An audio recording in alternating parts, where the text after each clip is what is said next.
नमस्कार साथियों, स्वागत है आप सभी का हमारे कोरोना क्लासेस एप्लीकेशन पर। और आज हम बात करेंगे सामाजिक विज्ञान का जो पेपर है आपका बीएसटीसी सेकेंड ईयर का। ये आपका 9वां पेपर है दोस्तों। ये इसका पूर्णांक 60 अंक का होता है, जिसमें पास होने के लिए आपको 24 अंक की आवश्यकता पड़ेगी और इसको करने के लिए आपको 3 घंटे का समय मिलेगा। एक छोटी सी जानकारी इसके लिए यह है कि अगर आपके पास में 12th क्लास के अंदर, ध्यान से सुनिएगा, अगर आपकी 12th क्लास में आर्ट है, ठीक है, तो आप लोग सामाजिक विज्ञान का पेपर देंगे। ठीक है, आप लोग अपने फॉरम में सामाजिक विज्ञान विषय को चूज करना। और अगर आपके पास ट्वेल्थ में मैथ साइंस हो, ठीक है भाई, मैथ साइंस वाले जो ग्रुप के स्टूडेंट हैं वो अपना साइंस का पेपर चूज करेंगे। ठीक है, विज्ञान का पेपर बीएसटीसी सेकेंड ईयर में फॉरम में भरते वक्त तो अपनी तैयारी अपने ग्रुप के हिसाब से करें। आपका पहला क्वेश्चन, आप लोग पूरे प्रश्नों को एक बार ढंग से पढ़ेंगे और जो रीट की तैयारी कर रहे हैं वो अपनी तैयारी करते रहें। इसी एप्लीकेशन पर आपके लिए रीट पात्रता लेवल 1 की टेस्ट सीरीज़ दी गई है, टॉपिक वाइज व्याख्या सहित है। आप लोग जरूर ज्वाइन करना अपनी प्रैक्टिस के लिए। पहला क्वेश्चन है इस पेपर का, सामाजिक अध्ययन का केंद्र बिंदु किसे माना जाता है? तो सामाजिक अध्ययन का केंद्र बिंदु माना जाता है साथियों आपके समाज को। ऑप्शन आपका बी राइट हो जाएगा। दूसरा क्वेश्चन है, कार्ल मार्क्स के समाज के ढांचे का विश्लेषण किस आधार पर था? कार्ल मार्क्स ने समाज का जो ढांचा दिया था उसका विश्लेषण किस आधार पर किया? आपका राइट आंसर हो जाएगा भौतिकवाद के आधार पर। ऑप्शन आपका ए राइट है। तीसरा क्वेश्चन है, जियो और जीनो दो ये संदेश किसने दिया था? महावीर स्वामी ने दिया था साथियों। ऑप्शन आपका सी राइट हो जाएगा। महावीर स्वामी ने जियो और जीने दो का संदेश दिया था। चौथा क्वेश्चन है, इतिहास बीती घटनाओं का लेखा जोखा है, यह कथन किसका है साथियों? ये कथन है हेनरी जॉनसन का कथन है। ऑप्शन आपका डी करेक्ट हो जाएगा। अगले क्वेश्चन पर आते हैं, पांचवा, प्राकृतिक विज्ञान और सामाजिक विज्ञान में क्या अंतर है? तो प्रश्न का आंसर सुनेगा, प्रकृति का अध्ययन करते समय वैज्ञानिक प्राकृतिक परिवेश का हिस्सा नहीं होते, जबकि सामाजिक विज्ञान का अध्ययन करते हुए वे परिवेश का हिस्सा होते हैं। यही अंतर है इन दोनों में, यानी प्राकृतिक विज्ञान प्रकृति का अध्ययन करना, ठीक है, तो प्रकृति का जब अध्ययन करते हैं तो वैज्ञानिक प्राकृतिक परिवेश का कभी हिस्सा नहीं बनते, है ना, आसपास के वातावरण का हिस्सा नहीं बनते हैं। और यहाँ पर बात करें हम तो देखिएगा, जब वो सामाजिक अध्ययन का समाज का अध्ययन करते हैं तो वैज्ञानिक परिवेश को अपना हिस्सा जरूर बनाते हैं। अगला क्वेश्चन है छठवां, वर्ग संघर्ष किसे कहा जाता है?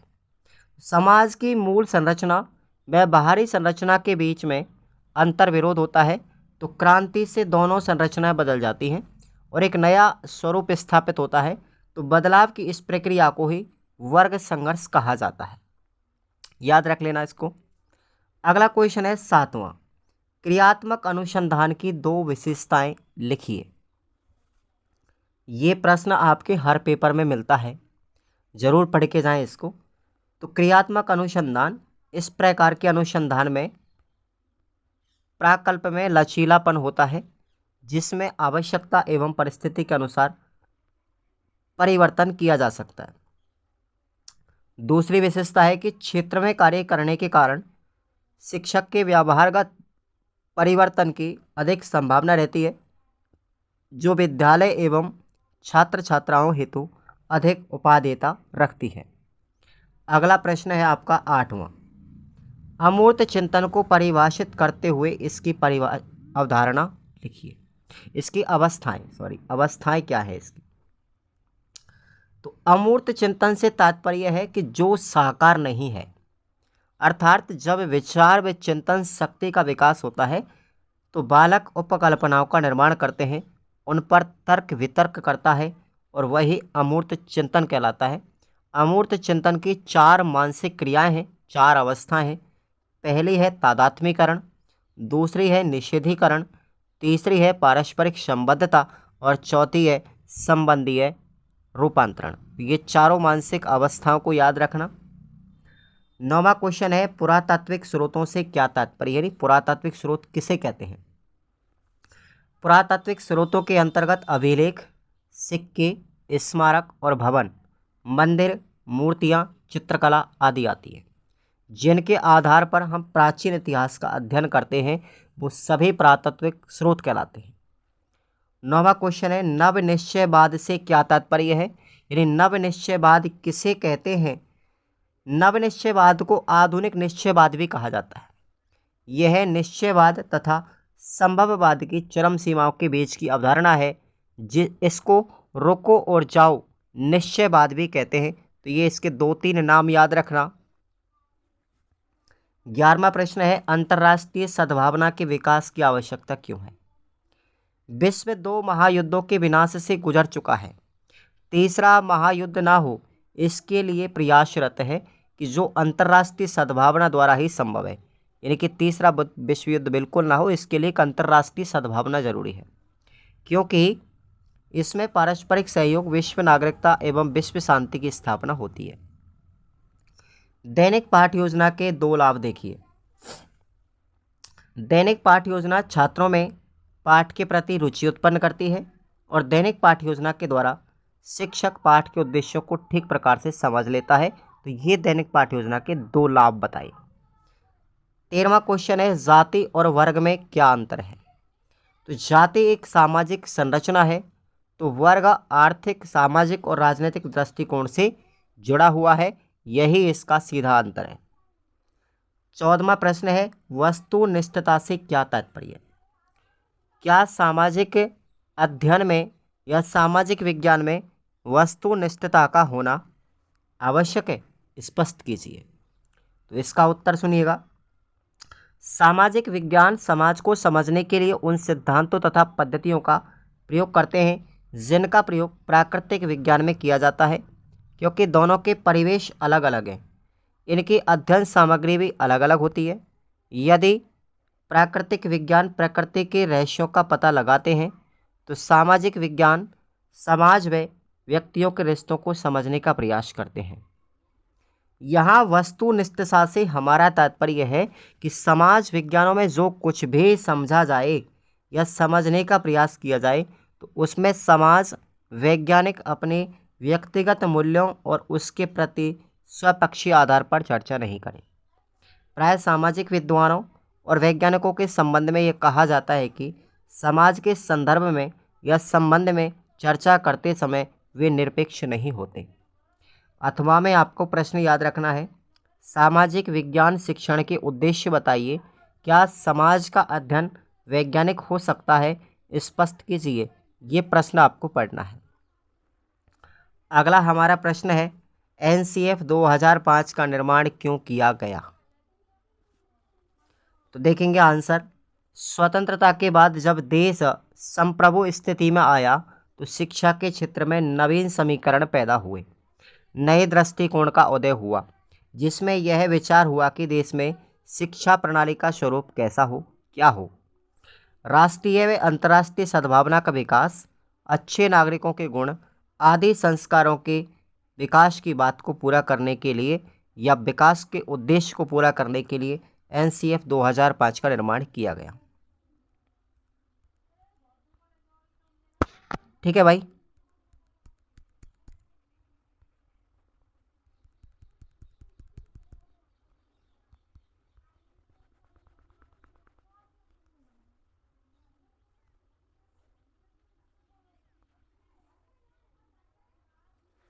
हाँ, तो आगे बात करते हैं।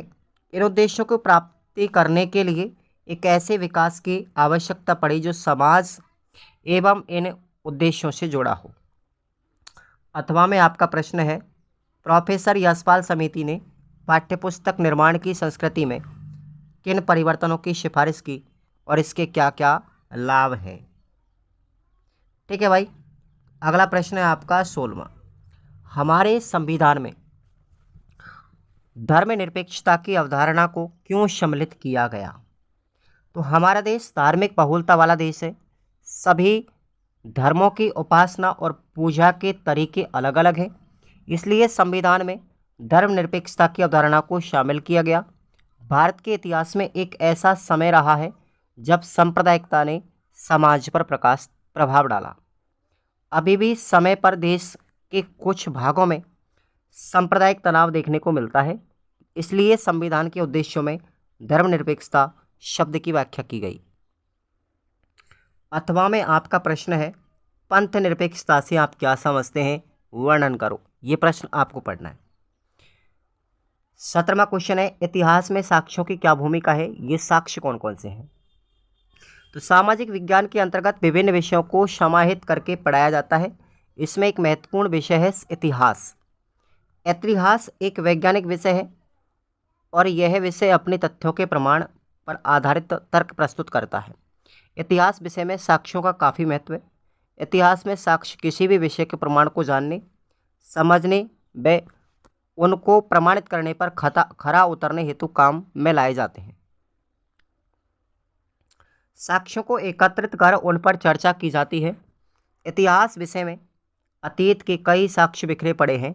इन सभी सबूतों को एक साथ इकट्ठा करके इतिहासकार अतीत का पता लगाते हैं। पुराने दस्तावेज, स्टाम्प, लिखावट, चौपानियाँ आदि जो वर्षों पहले पूर्वजों ने प्रयोग में लिए थे, ये सभी इतिहास के साक्ष्य के रूप में काम में लिए जाते हैं। अथवा में आपका प्रश्न है, सामाजिक अध्ययन या सामाजिक विज्ञान में इतिहास की क्या भूमिका है।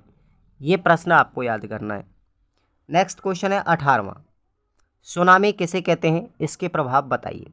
सुनामी तो महासागरों के तल में हुई भूकंपीय घटनाओं के बाद उठी हुई जल की ऊंची ऊंची विनाशकारी लहरों को हम सुनामी कहते हैं। सुनामी अपना विनाशकारी प्रभाव व्यापक रूप से डालती है। इससे तटीय भाग डूब जाते हैं, जिससे हजारों लोगों की मृत्यु और नुकसान भी होता है। नेक्स्ट हमारा प्रश्न है, कारण बताइए। तो ये आपको याद रखने कारण बताने कि ऊंचाई पर चढ़ने पर हमें कठिनाई क्यों महसूस होती है। तो इसका कारण आपको पता लगाना है कि भाई कारण है इसका कि जैसे जैसे हम ऊंचाई पर बढ़ते हैं तो वायु दाब कम हो जाता है और ऑक्सीजन की कमी होती है, तो चढ़ने में कठिनाई आती है। उद्योग किसी क्षेत्र निवेश में ही क्यों अधिक विकसित किए जाते हैं, किसी विशेष क्षेत्र में क्यों विकसित किए जाते हैं। और तीसरा क्वेश्चन है कि मरुस्थल में तापांतर अधिक क्यों होता है। ठीक है। 19वां प्रश्न है, संकल्पना मानचित्र के सोपान बताइए। संकल्पना मानचित्र के सोपान देखिए, पहला है विषय वस्तु का गहन व व्यापक अध्ययन। दूसरा स्टेप है विषय वस्तु से मुख्य केंद्रीय विचारों का चयन।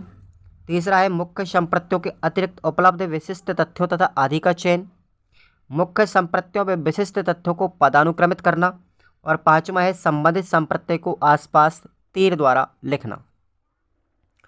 अथवा में प्रश्न है आपके, एक शिक्षक को पाठ योजना बनाते समय कौन कौन सी बातें ध्यान रखनी चाहिए।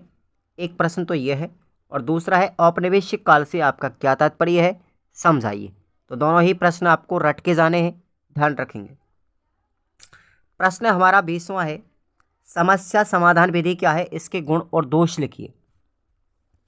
तो देखिएगा आप लोग, इस विधि के द्वारा विद्यार्थियों के सामने समस्या प्रस्तुत करके उसका समाधान ढूंढने के लिए प्रेरित किया जाता है, ताकि इसके द्वारा विद्यार्थी में निवेचित या विवेचित चिंतन का विकास हो सके। समस्याएं रुचिकर, चुनौतीपूर्ण, विद्यार्थियों की आयु व मानसिक स्तर के अनुकूल, उपयोगी, शैक्षिक रूप से लाभकारी व मानवीय क्रियाओं पर केंद्रित होनी चाहिए। इसके चरण हैं साथियों, इसके चरण आपको 6 याद रखने समस्या समाधान विधि के, स्टेप बाय स्टेप। पहला स्टेप है प्रस्तुतिकरण करना। दूसरा है परिकल्पना का निर्माण। तीसरा है आंकड़ों का संकलन। चौथा है आंकड़ों का विश्लेषण व परिणाम। और पांचवा है परिणामों का परीक्षण व सामान्यीकरण तथा विश्लेषण। और छठवां है प्रलोभन यानी लेखा जोखा रखना। अब इस विधि के गुण देखिए आप लोग। यह एक उद्देश्यपूर्ण विधि है। इस विधि में व्यक्तिगत विभिन्नताओं की पहचान की जाती है। यह विधि अभिप्रेरित करने के साथ साथ अधिगम को प्रभावी तथा स्थायी बनाती है। और यह विधि अच्छी आदतों का विकास करती है, उत्तरदायित्व, दृष्टिकोण जैसे गुणों का भी विकास करती है। तो ये समस्या समाधान विधि के गुण हैं, विशेषताएं मान लीजिए। अब इसके दोष पूछे, इसकी कमी पूछे, इसकी सीमाएं देखिए। इसमें शारीरिक क्रियाओं की उपेक्षा की जाती है। यह विधि अधिक समय लगाती है। यह विधि कम प्रतियोगी है, हालांकि यह प्रभावशाली बच्चों के लिए उपयोगी है, किंतु औसत और जो कमज़ोर बच्चे हैं ना उनके लिए उपयोगी नहीं है। इसमें शिक्षण नीरस होता है, आनंद नहीं आता, जिससे संतोषजनक परिणाम प्राप्त हो सके। तो बहुत अभाव विधि है ये।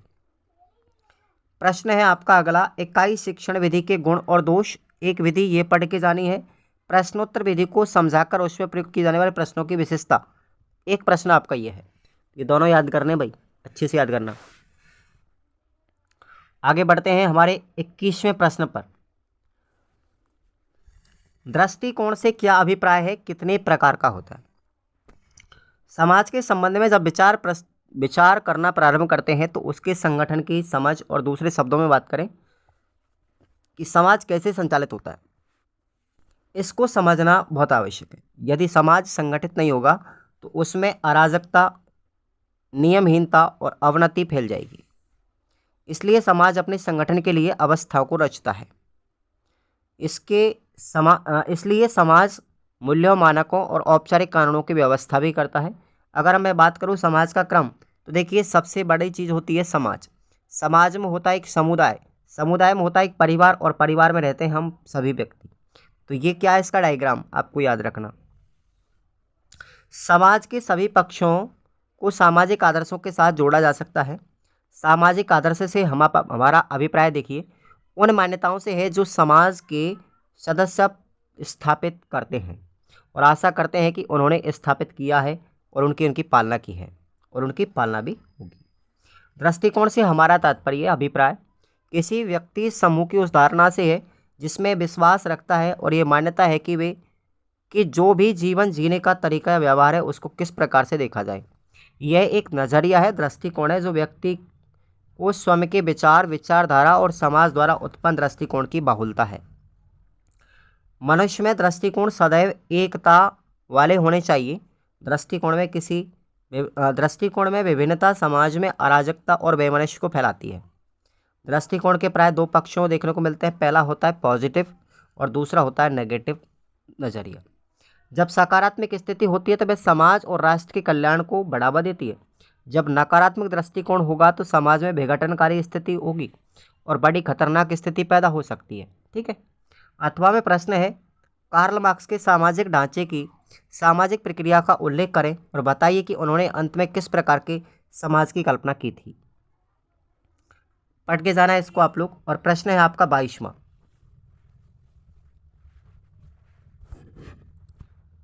नई शिक्षा नीति की मुख्य सिफारिशें क्या हैं। 1992 की राष्ट्रीय शिक्षा नीति में क्या क्या परिवर्तन किया गया, लिखिएगा। तो देखेंगे नई शिक्षा नीति की सिफारिशें देखेंगे। ये नई शिक्षा नीति कौन सी थी, 1986 की। ठीक है, इसी का जिक्र किया जाएगा। हमारी शिक्षा व्यवस्था में 1986 की शिक्षा नीति एक मील का पत्थर थी। इसी को आधार मानते हुए हमारी शिक्षा में ताना बाना बुना गया। नई शिक्षा नीति 1986 का आधार और सिद्धांत भारतीय संविधान के द्वारा प्रदत्त है। अब तक 3 शिक्षा नीति आ चुकी हैं। पहली शिक्षा नीति है साथियों, प्रथम 1968 में प्रधानमंत्री थी इंदिरा गांधी। दूसरी शिक्षा नीति है 1986 की, प्रधानमंत्री थे राजीव गांधी। और तीसरी नवीनतम शिक्षा नीति 1920 की, जिस अभी वर्तमान में भी नरेंद्र मोदी हैं और तत्कालिक प्रधानमंत्री नरेंद्र मोदी थे। ठीक है। 1986 शिक्षा नीति की प्रमुख सिफारिशें देखेंगे।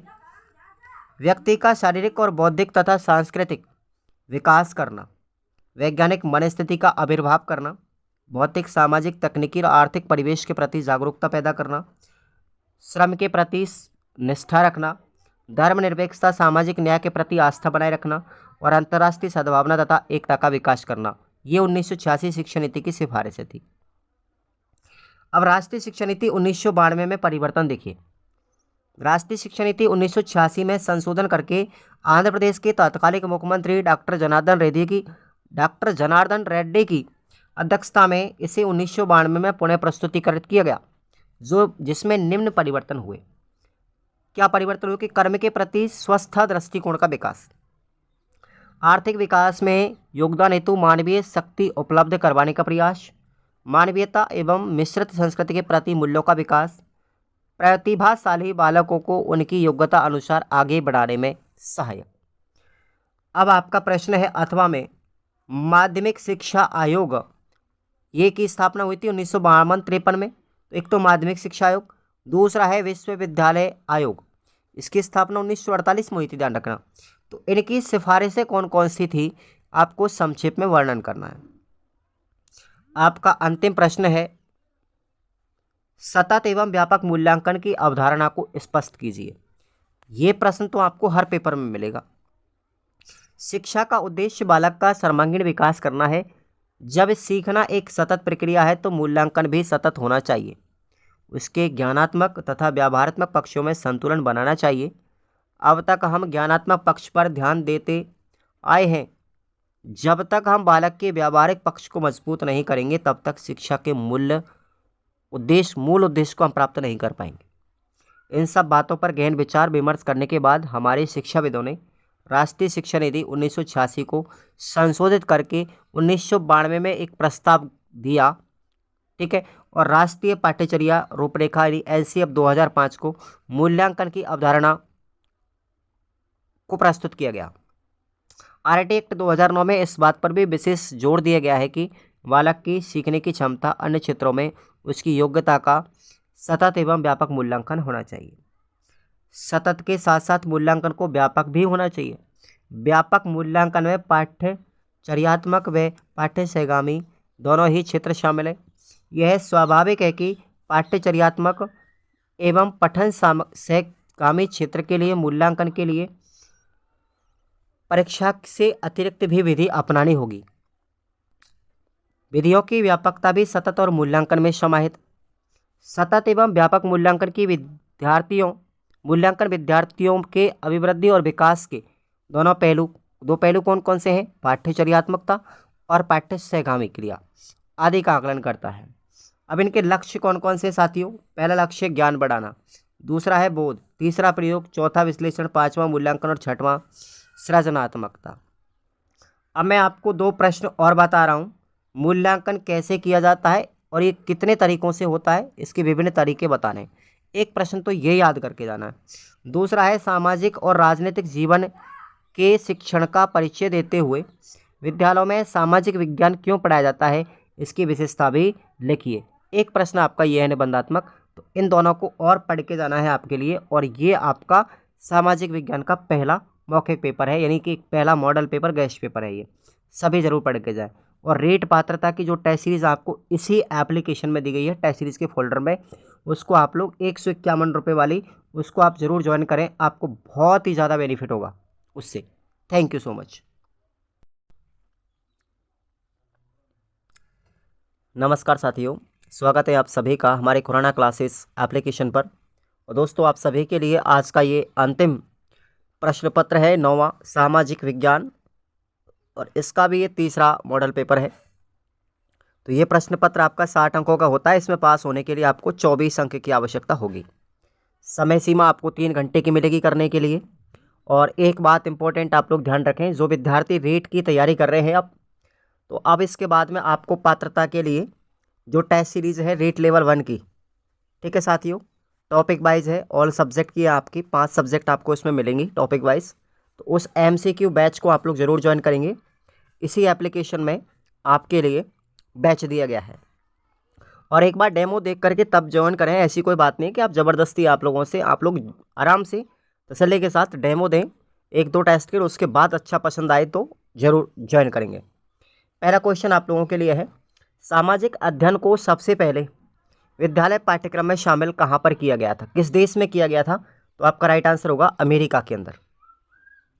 अगला क्वेश्चन है, राजस्थान में सामाजिक विज्ञान पुस्तक का निर्माण किस स्थान पर किया जाता है?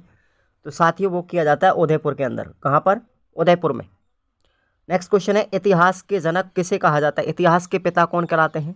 इतिहास के कहलाते हैं साथियों हेरोडोटस। कौन है? राइट आंसर हेरोडोटस हैं, जो हमारे हिस्ट्री के फादर कहलाते हैं। नेक्स्ट है, जेम्स कुक ने किस क्षेत्र की खोज की थी? जेम्स कुक जो हैं उन्होंने किस क्षेत्र की खोज की थी? ठीक है भाई, तो अंटार्कटिका महाद्वीप की खोज की थी, ध्यान रखेंगे आप लोग। नेक्स्ट हमारा क्वेश्चन है, सामाजिक अध्ययन की मूल इकाई क्या है? तो मनुष्य है। सामाजिक अध्ययन की मूल इकाई मनुष्य है। कार्ल मार्क्स के अनुसार समाज में कितने वर्ग होते हैं? तो कार्ल मार्क्स के अनुसार समाज में दो वर्ग होते हैं, एक तो होता है उच्च वर्ग जिसे हम बुर्जुआजी वर्ग भी कहते हैं, और एक होता है निम्न वर्ग जिसे हम प्रोलेरियट कहा जाता है, प्रोलेरियट। मार्क्स के अनुसार समाज का जो मूल होता है वो भौतिक गतिविधियां होती हैं, ध्यान रखेंगे, ये भी क्वेश्चन आपका पूछा जा सकता है। अब हम आते हैं, हम कुछ आयोग जो हैं उनके बारे में, हम राजस्थान में जो आयोग हैं उनके बारे में थोड़ा सा चर्चा करते हैं। यहाँ से प्रश्न आपको 101% आता है साथियों ऑब्जेक्टिव में। तो देखिएगा, सबसे पहला आता है कोठारी आयोग, कोठारी कमीशन। इसका जो गठन है साथियों वो 1964 में किया गया था, 1964-66, ठीक है। और इसके अध्यक्ष कौन थे? डॉक्टर दौलत सिंह कोठारी। माध्यमिक शिक्षा आयोग की बात करें तो इसका गठन किया गया था 23 दिसंबर 1952 को, और इसके अध्यक्ष थे ए लक्ष्मण स्वामी मुदालियर, और माध्यमिक शिक्षा आयोग को इन्हीं के नाम पर मुदालियर आयोग भी कहा जाता है। उसके बाद है विश्वविद्यालय आयोग, इसका गठन 1948 में किया गया था, इसके अध्यक्ष डॉक्टर राधा कृष्णन थे। उसके बाद है यशपाल समिति, यशपाल समिति का जो गठन किया गया था 1992 में किया गया, और इसके अध्यक्ष थे प्रोफेसर यशपाल। अब बात करें राष्ट्रीय शिक्षा नीति 1952 वाली, तो राष्ट्रीय शिक्षा नीति की बात करें लागू की गई थी 1986 में। वैसे बात करें तो 1968 में हुई थी पहली शिक्षा नीति, दूसरी हुई थी 1986 में, ठीक है, और तीसरी जो है वर्तमान में 2020 वाली। तो यहाँ पर अगर मैं बात करूँ तो 1986 की जो शिक्षा नीति है उसमें संशोधन किया गया था, राष्ट्रीय शिक्षा नीति 1992 कहलाई। फिर उसके बाद इसके अध्यक्ष थे 1992 में डॉक्टर जनार्दन रेड्डी, ध्यान रखेंगे इसको आप। अगला हमारा क्वेश्चन है जाति और वर्ग में अंतर, एक ही अंतर बताना है। तो जाति जो है एक सामाजिक संरचना है, और वर्ग हमारा क्या है? आर्थिक, सामाजिक, राजनीतिक और दृष्टिकोण से सभी से जुड़ा हुआ होता है। आर्थिक इतिहास की रचना सबसे पहले किसने की थी? Important question. आर्थिक इतिहास की जो रचना है वो की थी HR टोनी, और दूसरे हैं एलन पावर। ये दो व्यक्तियों के नाम आप याद रखना जिन्होंने आर्थिक इतिहास की रचना की थी। सामाजिक इतिहास को लोकप्रिय किसने बनाया था? सामाजिक इतिहास को लोकप्रिय बनाया था ट्रेवेलियन ने। किसने बनाया? ट्रेवेलियन, ध्यान रखेंगे भाई, ट्रेवेलियन इनका नाम था, ठीक है। आइए अगला क्वेश्चन हमारा आता है, सूती वस्त्रों का कब्रगृह किसे कहा जाता है? सूती वस्त्रों का कब्रगृह किसे कहा जाता है? तो वो कहा जाता है साथियों, इंग्लैंड का एक लंकाशायर क्षेत्र है, उसको कहते हैं हम, लंकाशायर क्षेत्र है इंग्लैंड के अंदर, उसी को हम सूती वस्त्रों का कब्रगाह कहा जाता है। क्यों कहा जाता है? देखिएगा, 20वीं शताब्दी से पहले इंग्लैंड के लंकाशायर क्षेत्र में स्थित, ठीक है, मैनचेस्टर,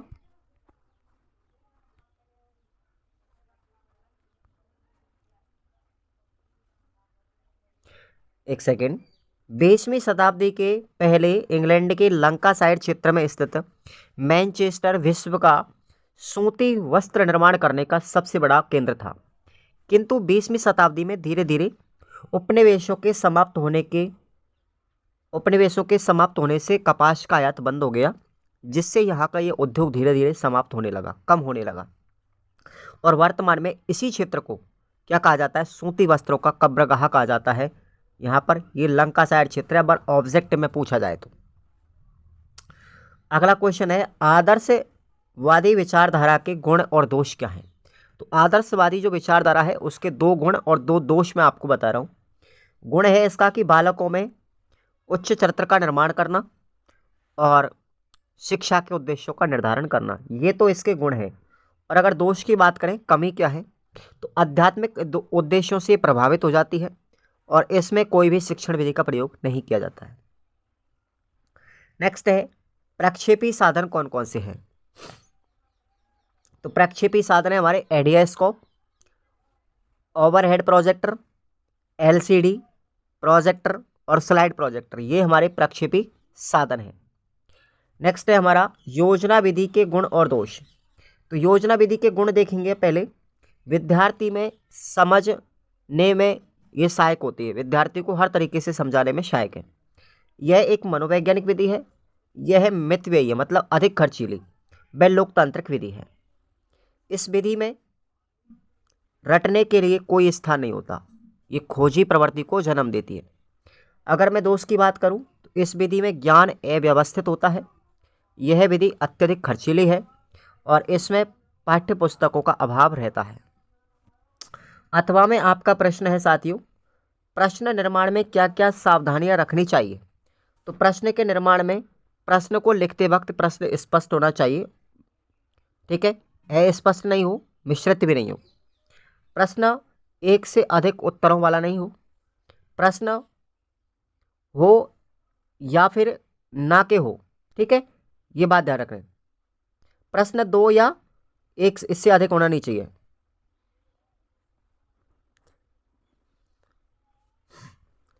देखो भाई, प्रश्न हाँ या ना के नहीं होने चाहिए। जैसे हम यस और नो में आंसर देते हैं ना, तो प्रश्न हाँ या ना के नहीं होने चाहिए।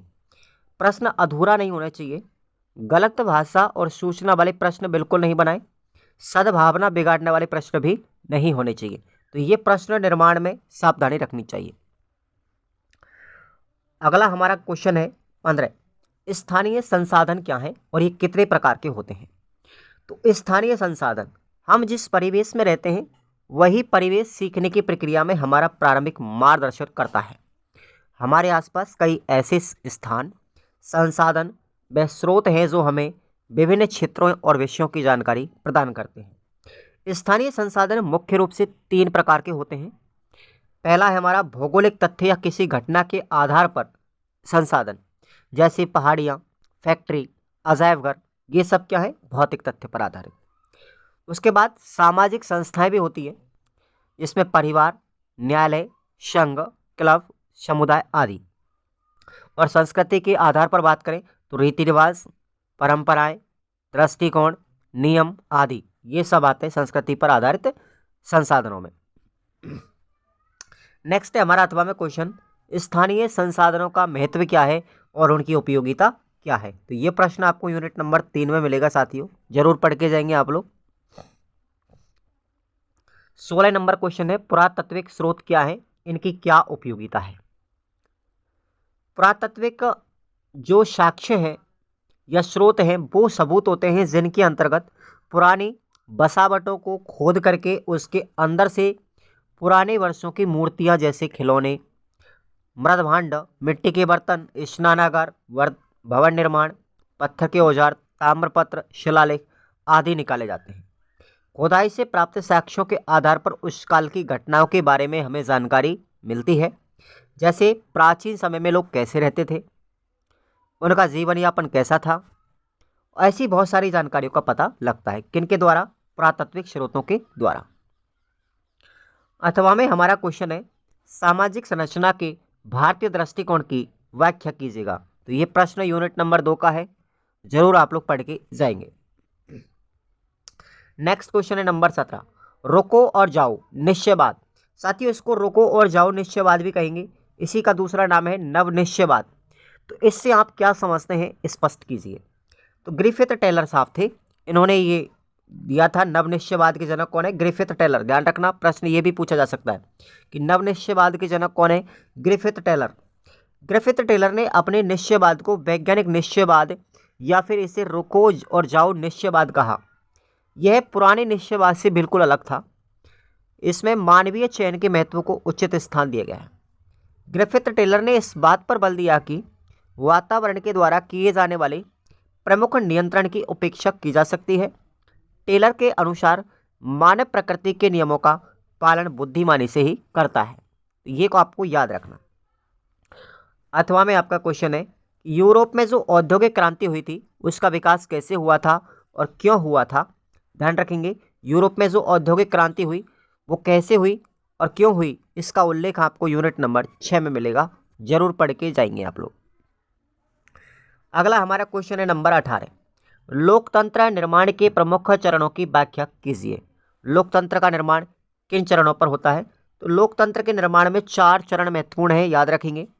पहला देखेंगे, आधुनिक लोकतंत्र की कहानी लगभग 2 सदी पहले शुरू हुई थी, जब 1789 में फ्रांसीसी क्रांति के द्वारा पहली बार जन विद्रोह के द्वारा लोकतंत्र की स्थापना का प्रयास किया गया। हालांकि इस क्रांति से फ्रांस में स्थायी लोकतंत्र की स्थापना नहीं हो सकी, किंतु फ्रांसीसी क्रांति ने यूरोप में जगह जगह लोकतंत्र के लिए संघर्षों की प्रेरणा चालू कर दी। दूसरा चरण था इसमें लोकतंत्र के विकास की यात्रा का दूसरा चरण हमने उपनिवेशवाद के अंत में दिखाई देता है, जब एशिया और अफ्रीका के अधिकांश देश जो यूरोपीय राष्ट्रों के उपनिवेश रहे थे, उन्होंने एक लंबे समय के बाद औपनिवेशिक शासकों से आज़ादी प्राप्त की थी। तीसरा चरण था कि लोकतंत्र की स्थापना में और अधिक तेजी से हमें लगभग 1980 से 90 के मध्य नजर आती है, जब पूर्वी यूरोप और लैटिन अमेरिका के अनेक देशों में लोकतांत्रिक व्यवस्थाओं की बहाली हुई थी। और चौथा चरण है लोकतंत्र के विकास की यात्रा के चौथे चरण में हम मध्य पूर्व के देशों में 2008 के बाद उठे विभिन्न आंदोलन से समझ सकते हैं कि जिन्हें हम क्या कहते हैं, अरब स्प्रिंग के नाम से भी जाना जाता है। अथवा में हमारा क्वेश्चन है, इंपॉर्टेंट है साथियों, ये सामाजिक एवं राजनीतिक जीवन के अंतर संबंध की व्याख्या कीजिएगा। ये प्रश्न आपको यूनिट 7 में मिलेगा। 19वां प्रश्न है, आपके विचार से उच्च प्राथमिक कक्षाओं में सतत मूल्यांकन किए जाने के क्या कारण हैं? तो इसका आंसर सुनिएगा। भिन्न भिन्न विषयों में एक निश्चित समय अवधि में विद्यार्थियों की प्रगति और उसमें होने वाले व्यवहारगत परिवर्तनों का पता चलता है। विद्यार्थी की व्यक्तिगत और विशेष जरूरतों को भी पहचाना पड़ता है।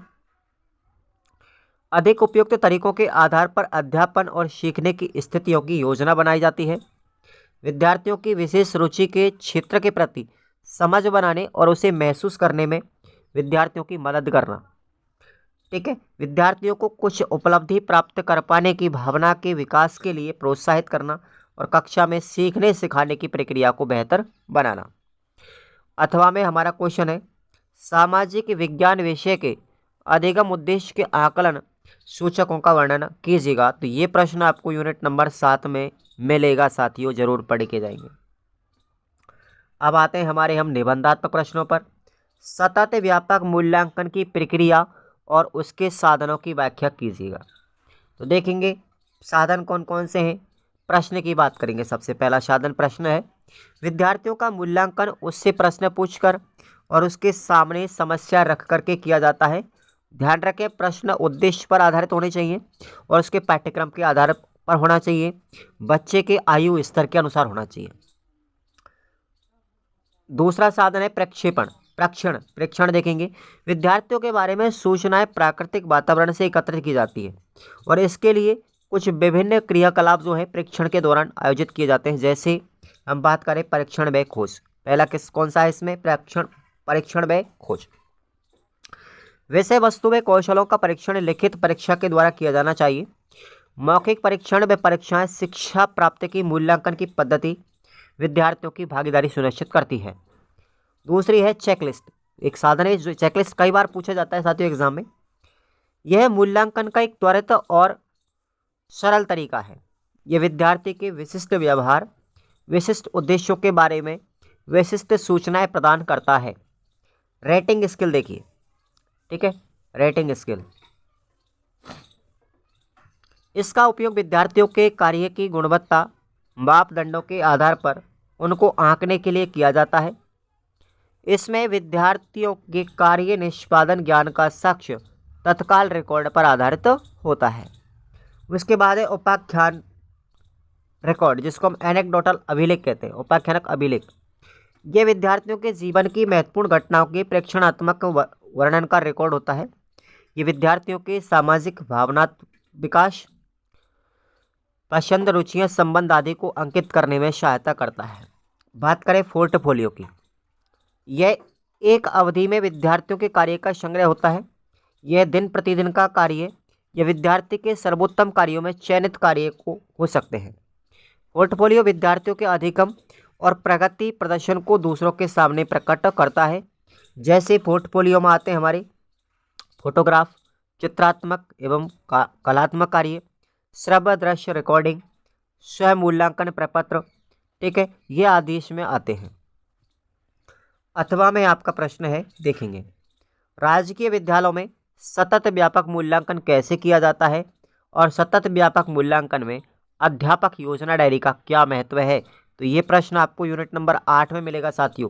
ध्यान रख के जाएं, अच्छे से पढ़ें। नेक्स्ट हमारा क्वेश्चन 21 देखेंगे। भाषण विधि क्या होती है, इसका परिचय देना है। भाषण विधि के गुण और दोष यानी लाभ और हानि क्या है। तो सबसे पहले भाषण विधि देखेंगे। किसी भी विषय का गहन अध्ययन एवं रुचिकर प्रमाणों के साथ अगर प्रस्तुतिकरण किया जाए तो वह अवश्य प्रभावी होता है। यही भाषण विधि की खासियत है। इस विधि में सुनने व समझने पर अधिक जोर दिया जाता है। इस विधि के गुण की बात करें, इस विधि के लाभ क्या है, गुण क्या है। अध्यापक तथा विद्यार्थी में प्रत्यक्ष संबंध स्थापित करती है। रुचिकर व समय की बचत करती है। इस विधि में अभिप्रेरणा मिलती है। इसमें बच्चे की श्रवण शक्ति का विकास होता है। यह विधि मितव्ययी होती है, अनुशासन स्थापित करती है। और इस विधि से होने वाली हानियां अर्थात इस विधि के दोष क्या है। इसमें विद्यार्थी निष्क्रिय होता है, ठीक है। अध्यापक पर बहुत अधिक कार्यभार होता है। यह विधि शिक्षक केंद्रित मानी जाती है। यह विधि केवल स्मरण शक्ति पर आधारित होती है। तो ये इसके दोष हैं। अथवा में प्रश्न है आपका, भारत में वर्तमान परिस्थितियों के संदर्भ में सामाजिक विज्ञान शिक्षण के उद्देश्य और लक्ष्यों का वर्णन कीजिए। ये प्रश्न आपको यूनिट नंबर 2 में मिलेगा। आइएगा आगे बात करते हैं क्वेश्चन नंबर 22। सामाजिक विज्ञान शिक्षण में कलात्मक विधि यानी कहानी विधि के गुण और दोष लिखिएगा। गुण की बात करें तो इस विधि से बच्चों के भाषण ज्ञान में वृद्धि होती है।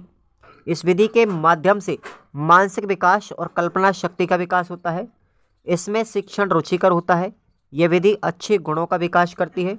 यह विधि बालकों को आत्म अभिव्यक्ति के अवसर भी उपलब्ध करवाती है। अगर मैं इसके दोष की बात करूं तो देखेंगे, यह विधि छोटी कक्षाओं के लिए अनुपयुक्त है, छोटी कक्षाओं के लिए उपयोगी नहीं है। यह विधि विषय के प्रत्येक प्रकरण पर लागू नहीं होते, इसको हर पाठ पर लागू भी नहीं कर सकते। इस विधि में अध्यापक पर अधिक बल दिया जाता है। अध्यापक केंद्रित विधि है ये। इस विधि के लिए अध्यापकों की आवश्यकता पड़ती है जो आसानी से उपलब्ध भी नहीं हो पाते हैं। अथवा में आपका प्रश्न है, स्वतंत्र भारत में सामाजिक विज्ञान का क्या महत्व है, विस्तार से लिखिए। ये प्रश्न आपको यूनिट नंबर 2 में मिलेगा।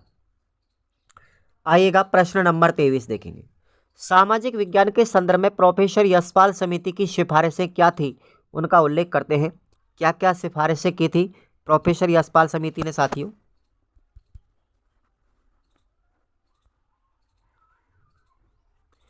आइएगा, पहली इसकी सिफारिश थी कि सहयोग आधारित शिक्षा प्रणाली को बढ़ावा इसने दिया था। इसके लिए इन्होंने सामूहिक गतिविधि और सामूहिक उपलब्धियों को प्रोत्साहन किया। दूसरी सिफारिश थी विकेंद्रीकरण को प्रोत्साहन करना। पाठ्यक्रम निर्माण और पाठ्य पुस्तकों को तैयार करने की प्रक्रिया का विकेंद्रीकरण होना चाहिए ताकि इन कार्यों में अध्यापकों की सहभागिता में वृद्धि हो सके। पाठ्यक्रम निर्माण की प्रक्रिया में परिवर्तन भी होना चाहिए जिससे पाठ्य पुस्तकों के लेखन में अधिक से अधिक अध्यापक भाग ले सकें। अगली सिफारिश थी कि रटंत विधि को रोकना। 10वीं तथा 12वीं कक्षा के बाद में ली जाने वाली सार्वजनिक परीक्षाओं की विस्तृत रूप से समीक्षा की जाए। शिक्षण की गुणवत्ता में सुधार करने के लिए रटने की जो व्यवस्था है उससे छुटकारा दिलाने के लिए शिक्षा के क्षेत्र में किया गया एक प्रयास भी पर्याप्त है। उसके बाद है प्रयोगों को बढ़ावा देना यानी करके सीखने पर बल देना। पाठ्यक्रम में यह सुनिश्चित किया गया जाता है कि पाठ्यक्रम में शामिल अधिकांश विषय वस्तु को ऐसे प्रयोगों अथवा क्रियाकलापों से जोड़ा जाए जिन्हें बच्चे और शिक्षक स्वयं करें। और अंतिम सिफारिश थी पाठ्यक्रमों को समसामयिक या सामयिक संदर्भ में परिवर्तन करना।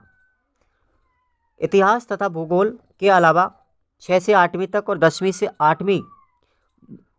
से 10वीं तक की कक्षाओं के सामाजिक विज्ञान पाठ्यक्रम में हमारी सामाजिक, राजनीतिक तथा आर्थिक व्यवस्था के दर्शन तथा कार्यविधि की जानकारी दी जाए ताकि छात्र सामाजिक आर्थिक विकास से संबंधित समस्याओं और प्राथमिकताओं का विश्लेषण कर उन्हें आत्मसात कर सके। इतिहास पर व्यवस्थित अध्ययन माध्यमिक कक्षाओं के पाठ्यक्रम में सम्मिलित किया जाए। अथवा में आपका प्रश्न है साथियों, भारत में प्रचलित जाति जो व्यवस्था है उसका स्वरूप कैसा है, इसके बारे में आपको उल्लेख करना है। यूनिट नंबर 3 में मिलेगा। अंतिम प्रश्न है आपका नंबर 24। इतिहास अध्ययन व लेखन का राष्ट्रवादी स्वरूप कैसा है। इतिहास लेखन की विशेषताएं क्या है, लिखिएगा। अब बात करते हैं इसका सबसे पहले राष्ट्रवादी स्वरूप। इतिहास अध्ययन व लेखन के क्षेत्र में इतिहासकार के एक वर्ग ने राष्ट्रीय भावनाओं को महत्व दिया व इतिहास की व्याख्याओं के माध्यम से भारत की श्रेष्ठता को स्थापित किया गया और यही राष्ट्रवादी स्वरूप कहलाया। अब इसकी विशेषताओं की बात करेंगे हम। देखिए, प्राचीन हिंदू संस्कृति का यूरोपीय आलोचनाओं के विरुद्ध समान उत्साह के साथ समर्थन किया गया। प्राचीन भारतीय संस्कृति की विशेषताओं को तर्कों के द्वारा सिद्ध करके उसके योगदान को बताया गया। प्राचीन अतीत को महिमा मंडित किया गया व भारतीय संस्कृति को पश्चिमी संस्कृति से श्रेष्ठ बताया। अहिंसा सैनिक शक्ति जैसे विरोधी तथ्यों को भी समान रूप से महिमा मंडित किया गया। स्मिथ व टॉर्न जैसे इतिहासकारों की तर्कसंगत आलोचना कर यह बताया गया कि भारतीय संस्कृति पर यूनानी प्रभाव बिल्कुल नहीं पड़ा। अपने पक्ष में मैक्स मुलर जैसे यूरोपियन प्राच्यवादियों के मत को प्रमाण रूप में भी प्रस्तुत किया गया। तो ये आपको याद रखना है। अपना अथवा में प्रश्न है, विश्व इतिहास क्या है? विश्व इतिहास के क्षेत्र में किन तथ्यों का अध्ययन किया जाता है और आपको विश्व इतिहास के महत्व भी बताने हैं। तो ये प्रश्न भी आपको याद करके जाना है। पहले ही बात करना है विश्व इतिहास क्या है, फिर विश्व इतिहास के क्षेत्र में किन किन तथ्यों का अध्ययन किया जाता है, ये वाला, और उसके बाद में विश्व इतिहास के महत्व। ये 3 पॉइंट आपको निबंधात्मक प्रश्न है, इस वजह से याद करना पड़ेगा। ठीक है भाई, तो आप लोगों का कंप्लीट होता है। रेट लेवल 1 की टेस्ट सीरीज़ को आप लोग आराम से ज्वाइन करेंगे तसल्ली के साथ। इसी में है पात्रता की ऑल सब्जेक्ट की टॉपिक वाइज वाक्य सहित है। सब एक बार डेमो देना, फिर आराम से ज्वाइन करना। Thank you.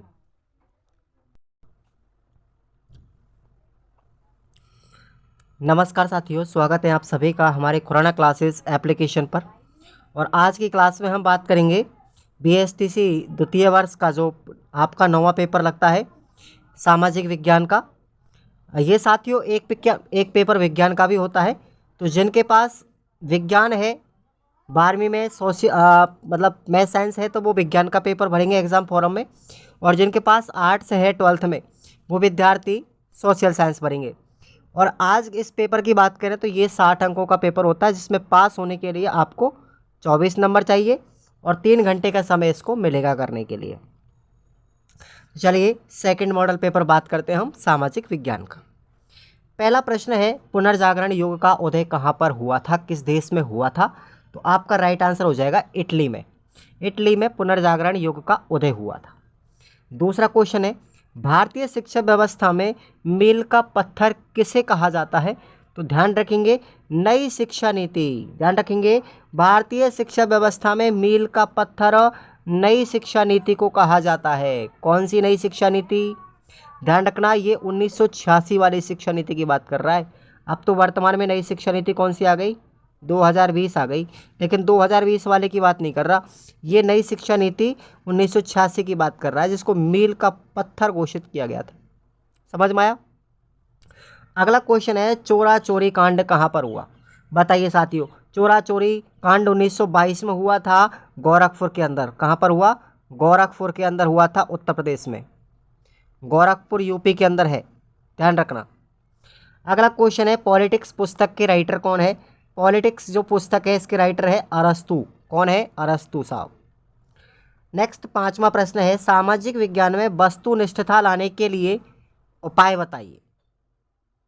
सामाजिक विज्ञान में वस्तुनिष्ठता लाने के लिए वैज्ञानिक अपने व्यक्तिगत दृष्टिकोणों के स्थान पर सर्वमान्य, सर्वस्वीकृत एवं निरपेक्ष आधारों पर सामाजिक स्थितियों को प्रस्तुत करें और उनका विश्लेषण करें तो सामाजिक विज्ञान में वस्तुनिष्ठता आ जाती है। वस्तुनिष्ठता का मतलब होता है साथियों कि उस प्रश्न का उत्तर केवल वही होना चाहिए जो विशिष्ट हो। उसके अलावा अगर कोई उत्तर चुनेंगे तो वो गलत माना जाएगा। ठीक है, यानी कि कोई भी चीज़ उसी के लिए बनी हुई हो, जिस चीज़ को वो उद्देशित कर रही है वही कहलाती है वस्तुनिष्ठता। अगला प्रश्न है 6वां, कार्ल मार्क्स के अनुसार समाज में क्रांति का कारण क्या है? कार्ल मार्क्स के अनुसार समाज की मूल संरचना एवं बाह्य संरचना में विरोधाभास होने पर समाज में क्रांति होती है। अगला प्रश्न है, माध्यमिक शिक्षा आयोग ने शिक्षा का आधार किसे माना था? तो चरित्र के निर्माण को माना था। नेक्स्ट हमारा 8वां क्वेश्चन है साथियों। 8वां क्वेश्चन देखेंगे, ग्रामीण व निम्न वर्गों में बालिकाओं की शिक्षा पर ध्यान क्यों नहीं दिया जाता है? तो ये कारण आपको बताना है। ग्रामीण व निम्न वर्गों में बालिकाओं के प्रति पूर्वाग्रह एक पहले से ही धारणा बनी हुई है कि इनका काम तो घर की व्यवस्था को संभालना है, इसलिए इनकी शिक्षा पर ध्यान नहीं दिया जाता। लेकिन वर्तमान में आजकल इस दृष्टिकोण में शिक्षित परिवार होने के कारण बदलाव होता जा रहा है। आजकल लड़कियां भी खूब उन्नति कर रही हैं। मैं आपको जानकारी के लिए बता दूं, राजस्थान का सबसे बड़ा पद है RJS, ठीक है, राजस्थान मजिस्ट्रेट जो होता है, ठीक है, हाई कोर्ट का मुख्य न्यायाधीश। तो वर्तमान में उसकी जो जज बनी है वो लड़की है। और ध्यान रखेंगे आप लोग, 10 में से 9 लड़कियां प्रथम रैंक में आई है। बताइए लड़कियां कहाँ कमज़ोर है? कहीं पर भी नहीं है। अगला क्वेश्चन है, द थ्योरी ऑफ हिस्ट्री के राइटर कौन है? कौन है भाई? James B Conant. इन्होंने थ्योरी ऑफ द हिस्ट्री पुस्तक की रचना की थी। सर्वप्रथम विश्व इतिहास का लेखन किसने किया था? विश्व के इतिहास के लेखन की बात करें तो सबसे पहले सर वाल्टर रेले के द्वारा किया गया। 11वां क्वेश्चन है, उपनिवेशवाद क्या है? किसी देश या कंपनी के द्वारा किसी दूसरे देश या कंपनी को अपने अधीन में करके अधिक से अधिक लाभ कमाने के लिए अपनी नीतियों के अनुसार उसको संचालित करना उपनिवेश कहलाता है। यह प्रक्रिया उपनिवेशवाद कहलाती है। 12वां क्वेश्चन देखेंगे, प्रादेशिक नियोजन का अर्थ बताइए।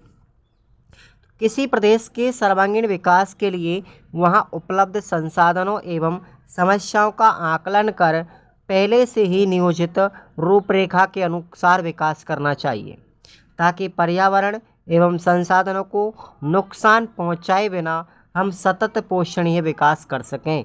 यही कहलाता है प्रादेशिक नियोजन। अगला क्वेश्चन देखेंगे, यूनेस्को का आधारभूत सिद्धांत क्या है? क्योंकि युद्ध मनुष्यों के मस्तिष्क में आरंभ होते हैं, इसलिए शांति की सुरक्षा के लिए साधनों का निर्माण मनुष्य के मस्तिष्क में ही किया जाना चाहिए। और यही क्या है? यूनेस्को का आधारभूत सिद्धांत है। प्रश्न है 14वां, समाज परिवर्तित कैसे होता है? समाज की परिवर्तनशील अवधारणा को उदाहरण से ही समझाइए। आंसर है कि समाज एक परिवर्तनशील अवधारणा है। इसमें निरंतर परिवर्तन हो रहा है। अपने आसपास नज़र डालते हैं कि पहले इतने विद्यालय नहीं होते थे, वर्तमान में बहुत सारे विद्यालय हैं। पहले परिवार में लड़कियों की पढ़ाई पर कम ध्यान दिया जाता था और अब लड़कों के समान ही इस बात पर जोर दिया जाता है कि लड़कियों को भी पढ़ाया जाए। ये सब सामाजिक परिवर्तन के उदाहरण हैं। समाज में परिवर्तन 2 प्रकार से आता है। स्वयं समाज से उत्पन्न परिस्थितियां यानी आंतरिक परिस्थितियों के कारण भी परिवर्तन आएगा। दूसरा है कारण कि बाह्य परिस्थितियों के कारण भी समाज में बदलाव आ जाता है। ठीक है साथियों, अगला प्रश्न है आपका 8वां में, समाज की रचना कैसे होती है? ये प्रश्न आपको पढ़ के जाने हैं सीरीज में से। 8वां वाले प्रश्नों को आप ज़रूर पढ़ के जाएंगे, छोड़ना नहीं है। 15वां क्वेश्चन है, वेबर के अनुसार, मैक्स वेबर के अनुसार समाज की संरचना किस प्रकार हुई थी? समझ आइए। तो मैक्स वेबर ने समाज की संरचना का मूल सामाजिक क्रिया को माना है। वेबर ने जब समाज शास्त्र को शास्त्र के रूप में समझना स्वीकार किया तो उन्होंने समाज शास्त्र को रासायनिक क्रिया का विश्लेषणात्मक शास्त्र कहा है। उनके लिए समाज लोगों के लिए विश्लेषित की जाने वाली समझ, उससे उत्पन्न होने वाले व्यवहार और फिर निर्मित सामाजिक व्यवहारों और संस्थाओं से निर्मित है। लेकिन हर प्रकार की प्रक्रिया सामाजिक क्रिया नहीं है। वेबर के अनुसार विषयक आधार पर 2 व्यक्तियों का पारस्परिक विचारों का आदान प्रदान जिसका कोई अर्थ हो और उसी अर्थ को हम सोच समझ करके जब एक व्यक्ति या बहुत से व्यक्तियों तक आपस में क्रिया करते हैं तो उसे हम सामाजिक क्रिया कहते हैं। ये सामाजिक क्रियाएं विविध संबंधों की रचनाएं करती हैं। तो ये मैक्स वेबर की स्ट्रक्चर है समाज की। 8वां में प्रश्न है आपका, समाज विज्ञानों का उद्भव एवं विकास किस प्रकार हुआ है? समझाइए। वेरी इंपॉर्टेंट क्वेश्चन है भाई। 16वां क्वेश्चन देखेंगे, क्रियात्मक अनुसंधान का शिक्षा के क्षेत्र में क्या महत्व है? कोई दो उद्देश्य लिखिए। अच्छा क्वेश्चन है।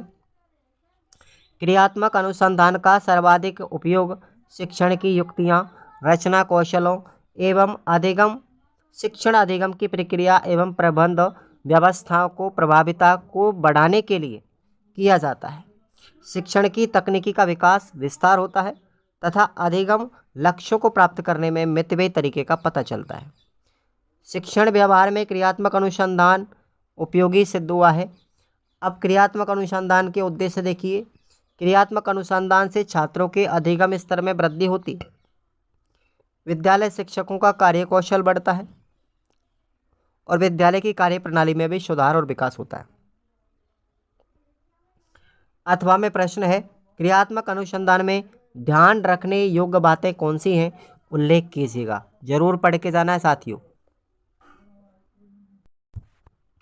नेक्स्ट प्रश्न है अपना 17वां। जाति व्यवस्था एक वंशानुगत व्यवस्था है, कैसे समझाइए। देखिए, जाति व्यवस्था में जाति जन्म से निर्धारित होती है। एक बच्चा अपने माता पिता की जाति में जन्म लेता है। जाति कभी चुनाव का विषय नहीं होती। जातिगत नियम कठोर होते हैं। प्राय एक जाति वाले व्यक्ति अपनी ही जाति में वैवाहिक संबंध स्थापित करते हैं। यद्यपि वर्तमान में पाश्चात्यकरण के कारण अंतर्जातीय विवाह भी होने लगे हैं, परंतु सामाजिक स्तर पर अंतर्जातीय वैवाहिक संबंधों को जातिगत नियमों के अनुसार मान्यता नहीं है। पारस्परिक तौर पर जातियां अपने ही व्यवसाय से जुड़ी होती है, इसलिए जाति व्यवस्था एक वंशानुगत व्यवस्था है। अथवा में आपका प्रश्न है, विद्यार्थी के सामाजिकरण में विद्यालय की क्या भूमिका है। ये प्रश्न आपको पढ़ के जाना है, ठीक है। क्वेश्चन 18 में देखेंगे, इतिहास लेखन में सिक्कों का क्या स्थान है, स्पष्ट कीजिए। इतिहास के साक्ष्यों में सिक्कों का महत्व कम नहीं था। भारत में प्राचीनतम सिक्कों पर अनेक प्रकार के चिन्ह अंकित थे। उन सिक्कों पर किसी प्रकार के लेख नहीं, वे आहत सिक्के कहलाते थे। इन सिक्कों पर बहुधा यानी बहुत मात्रा में सिक्कों को प्रचलित करने वाले शासक की आकृति होती थी। यदि सिक्कों पर कोई तिथि अंकित होती थी तो उससे शासक के शासनकाल का पता चलता था। मुद्राओं पर सांस्कृतिक, राजनीतिक व सामाजिक महत्व की अनेक सूचनाएं मिलती हैं और इस तरह सिक्कों से इतिहास का पता चलता है। आगे देखिएगा, अगला हमारा प्रश्न है, अथवा में देखेंगे, चित्रकला में हमें कौन कौन सी जानकारी मिलती है, स्पष्ट कीजिए। ये प्रश्न आप लोग पढ़ के जाएंगे। नेक्स्ट 19वां क्वेश्चन है, हमारे दैनिक जीवन में भौगोलिक ज्ञान के महत्व पर निबंध लिखिए। भौगोलिक ज्ञान का क्या महत्व है, तो देखेंगे, भूगोल का अध्ययन पृथ्वी, सौरमंडल यानी सौर प्रणाली, वायुमंडल, भूमि, जलवायु और मौसम संबंधी ज्ञान उपलब्ध करवाता है। भूगोल अध्ययन से प्राकृतिक व मानवीय संसाधनों की जानकारी मिलती है। भूगोल अध्ययन विभिन्न क्षेत्रों तथा देशों की जानकारी उपलब्ध करवाता है। भूगोल अध्ययन करने से पृथ्वी ग्रह और उपग्रहों की जानकारी समझ में आती है, ठीक है भाई।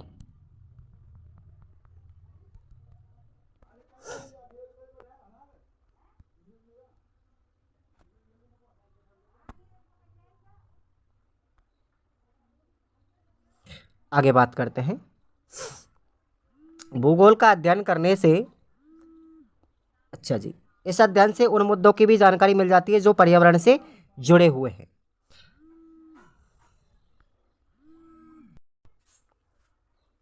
अथवा में आपको क्वेश्चन दिया गया है, अंधी युग व आधुनिक युग की परिस्थितियों की तुलना कीजिए। अंधी युग व आधुनिक युग की परिस्थितियों की तुलना कीजिए। एक प्रश्न तो आपको ये पढ़ के जाना है और दूसरा है, अंतर्राष्ट्रीय सद्भावना से आपका आशय क्या है, ये प्रश्न पढ़ के जाना है। अब हम आते हैं हमारे निबंधात्मक प्रश्नों पर। देखिए, विद्यालय स्तर पर सामाजिक विज्ञान शिक्षण की आवश्यकता क्यों पड़ी। आंसर होगा, जब हम विद्यालय स्तर पर शिक्षण की चर्चा करते हैं तो बहुत से विषय जिसका ज्ञान किसी विद्यार्थी को होना चाहिए इसमें सम्मिलित हो जाते हैं। विद्यालय में विद्यार्थी प्राकृतिक विज्ञान से संबंधित जानकारियों का अध्ययन करता है, जैसे पृथ्वी कैसी है, पेड़ पौधे विकसित कैसे होते हैं, तकनीकी कैसे विकसित होती है। इसी प्रकार विद्यार्थी भाषा और उसे प्रयोग के बारे में जानने का प्रयास करते हैं, लेकिन यह अनुभव किया जाता है कि विद्यार्थी को उपर्युक्त विषयों के साथ साथ समाज का अध्ययन भी करना चाहिए। जब तक वे आसपास की दुनिया में रहने वाले और उनके व्यवहार और उससे निर्मित होने वाले स्वरूपों को नहीं समझते, उसका ज्ञान अधूरा रहता है। क्योंकि अपने अध्ययन के बाद उनको समाज के सदस्य के रूप में व्यवहार करना और अपने संबंधों को बनाए रखना, उसके लिए समाज का समझना बहुत आवश्यक है। इसका अर्थ यह हुआ कि कोई भी शिक्षा तब तक अधूरी रहेगी जब तक उसे समाज से न जोड़ा जाए। समाज के विविध पक्ष और समाज के साथ जुड़ने के विविध आधार समाज विज्ञान की जानकारियों में निहित है। शायद भारतीय लोकतंत्र की यही अपेक्षा है कि हम एक समझदार नागरिक बनाएं जो समाज के संबंधों में अच्छी तरह से समझ सकें। राजनीति शास्त्र में बताया जाता है कि राजनीति क्या है, राज्य क्या है, शक्ति क्या है और शासन करने के कितने स्वरूप हैं, लोकतंत्र क्या है, लोकतंत्र कैसे चलता है और राष्ट्र के कल्याण के लिए संसद कैसे काम करती है। यह आज की राजनीति के अध्ययन के विषय है। अतः यह विषय विद्यालय स्तर पर इसलिए आवश्यक है कि व्यक्ति इस विषय के माध्यम से अन्य सभी विषयों के अंतर संबंध स्थापित कर बालक के समझ, व्यवहार, दायित्व बोध के साथ साथ सदस्यता के प्रति भी जागरूकता का विकास हो, ताकि वह समाज के समक्ष सामाजिक, नैतिक एवं आदर्श व्यक्तित्व का निर्माण कर सके। यह विषय हमारे सामाजिक संरचना की समझ भी विकसित करता है। अथवा में आपका प्रश्न है, सामाजिक विज्ञान को अनिवार्य विषय बनाने के कारणों की विवेचना कीजिएगा। इसको इम्पोर्टेंट क्वेश्चन है, पढ़ के जाएंगे भाई। प्रश्न है 21वां, कौशल क्या है? सामाजिक विज्ञान शिक्षण में इसके उद्देश्य एवं उपयोगिता का उल्लेख करो। कौशल दो प्रकार के होते हैं, एक तो है जन्मजात कौशल और दूसरा है अर्जित कौशल, यानी सीखे जाने वाला कौशल। जन्मजात कौशल नैसर्गिक होते हैं, जैसे बच्चा जन्म लेता है तो वह रोने लगता है, कुछ समय बाद वह दूध पीना सीख जाता है, हाथ पांव हिलाना चलना सीख जाता है। दूसरा कौशल वह होता है जिसे वह किसी व्यक्ति को मौका मिले तो वह सीख जाता है, जैसे साइकिल चलाना, तैरना, भाषा सीखना आदि। मूलतः कौशल उसे कहते हैं जिसको हासिल करने के लिए कोई व्यक्ति कोई कार्य करते समय दिमाग के साथ साथ अपनी इंद्रियों का भी प्रयोग करता है। सामाजिक विज्ञान शिक्षण में कौशल देखेंगे। अब सामाजिक विज्ञान की विषय वस्तु का लक्ष्य जानी पहचानी सामाजिक सच्चाई की समीक्षात्मक जांच तथा उस पर प्रश्न करते हुए विद्यार्थियों में विवेचित जागरूकता को संवर्धन होना चाहिए।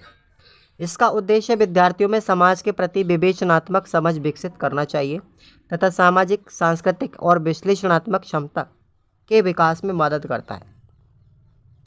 इसके साथ ही सामाजिक विज्ञान शिक्षण में इस बात पर भी विशेष जोर रहता है कि विद्यार्थियों में सूचनाओं के अलावा संज्ञानात्मक समझ भी विकसित हो, विश्लेषणात्मक तथा रचनात्मक क्षमताओं का विकास हो।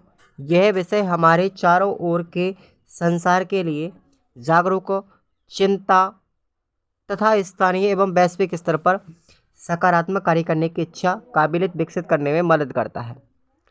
साथ ही यह उन तमाम चुनौतियों की समझ प्रदान करता है जो आज समाज के सामने है, जैसे सामाजिक न्याय को बनाए रखना, पूर्वाग्रह और असमानता को ही दूर करना, प्रदूषणों को कम करने की आवश्यकता, ऊर्जा संकट, ग्लोबल वार्मिंग, संसाधनों का ह्रास आदि।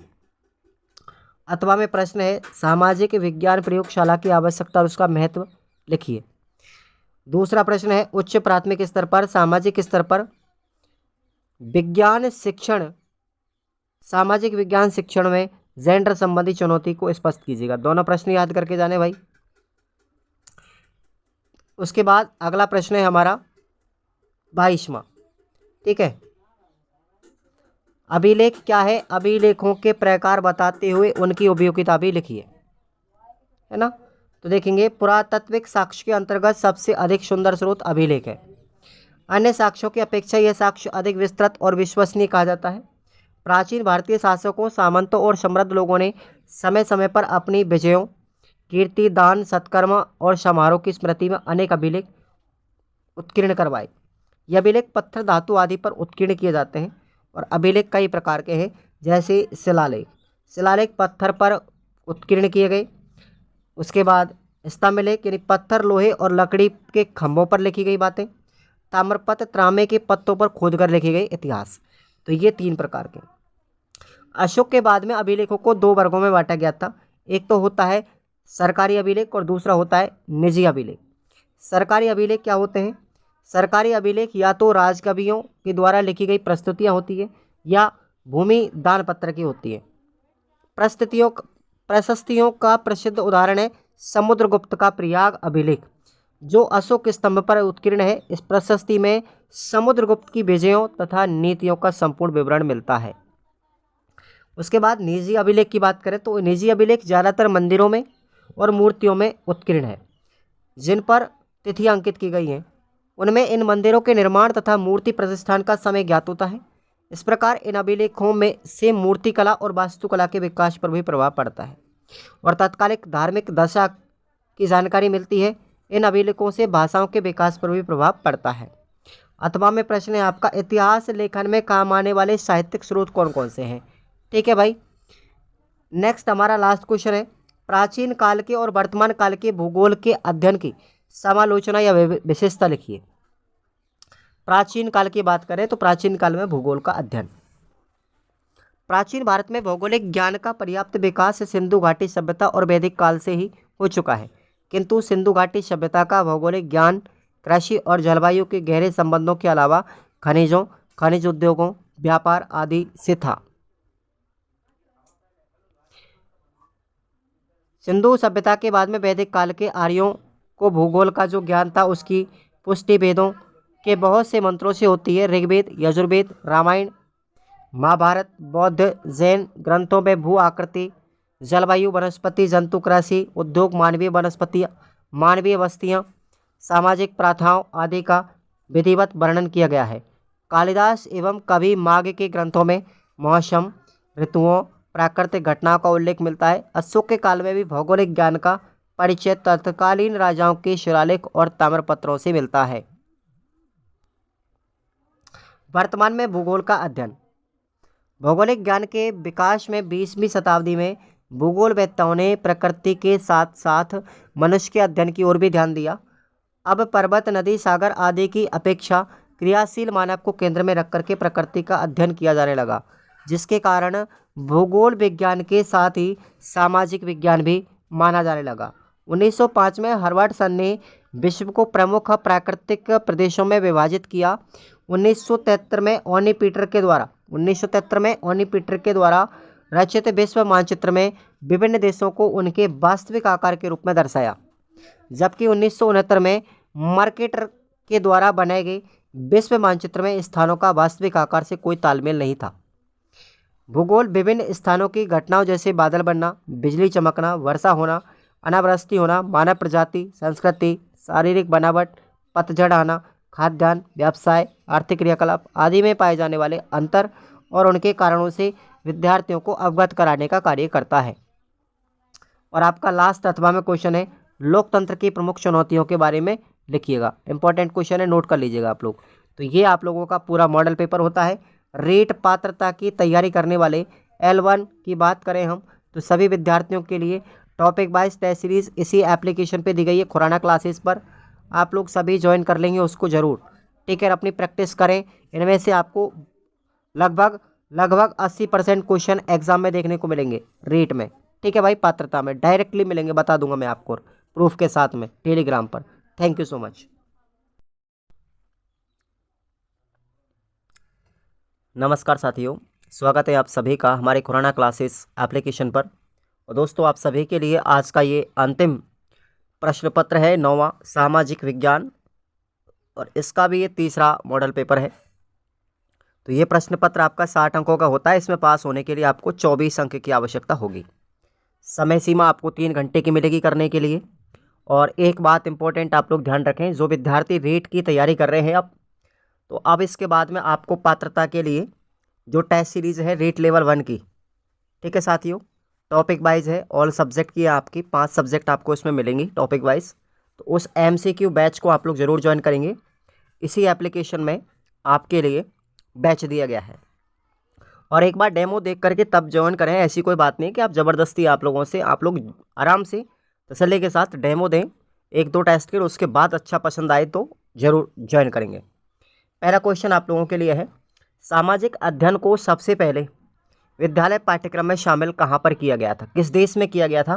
तो आपका राइट आंसर होगा अमेरिका के अंदर। अगला क्वेश्चन है, राजस्थान में सामाजिक विज्ञान पुस्तक का निर्माण किस स्थान पर किया जाता है? तो साथियों वो किया जाता है उदयपुर के अंदर। कहाँ पर? उदयपुर में। नेक्स्ट क्वेश्चन है, इतिहास के जनक किसे कहा जाता है? इतिहास के पिता कौन कहलाते हैं?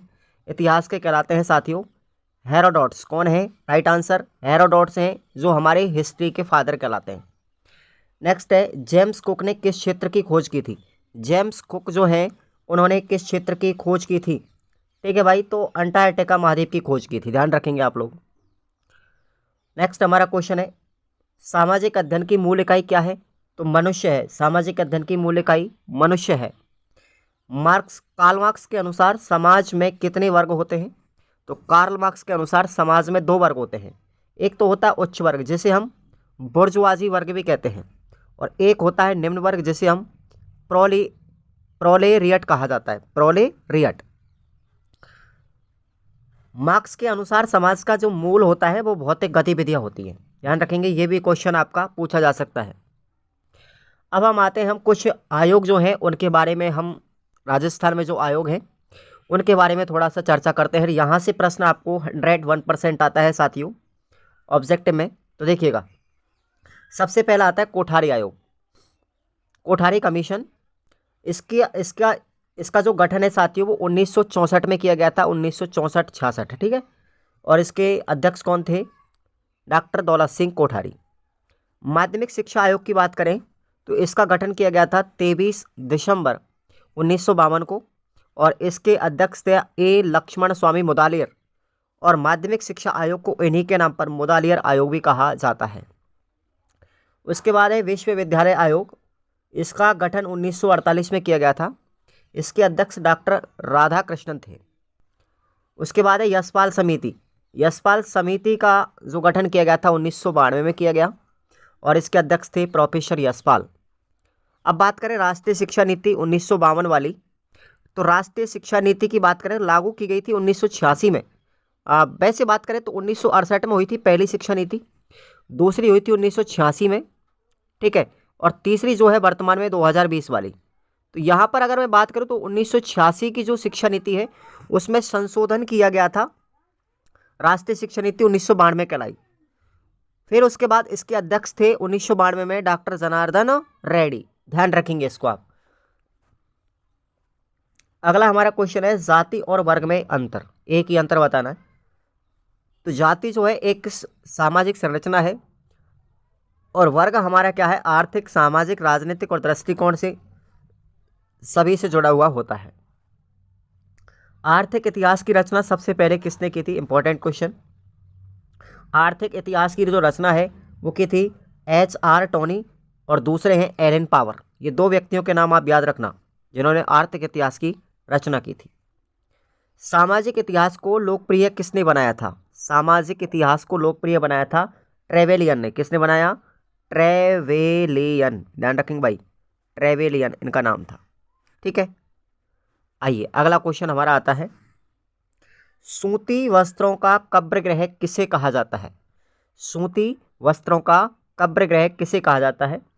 तो वो कहा जाता है साथियों, इंग्लैंड का एक लंकाशायर क्षेत्र है, उसको कहते हैं हम, लंकाशायर क्षेत्र है इंग्लैंड के अंदर, उसी को हम सूती वस्त्रों का कब्रगाह कहा जाता है। क्यों कहा जाता है? देखिएगा, 20वीं शताब्दी से पहले इंग्लैंड के लंकाशायर क्षेत्र में स्थित, ठीक है, मैनचेस्टर,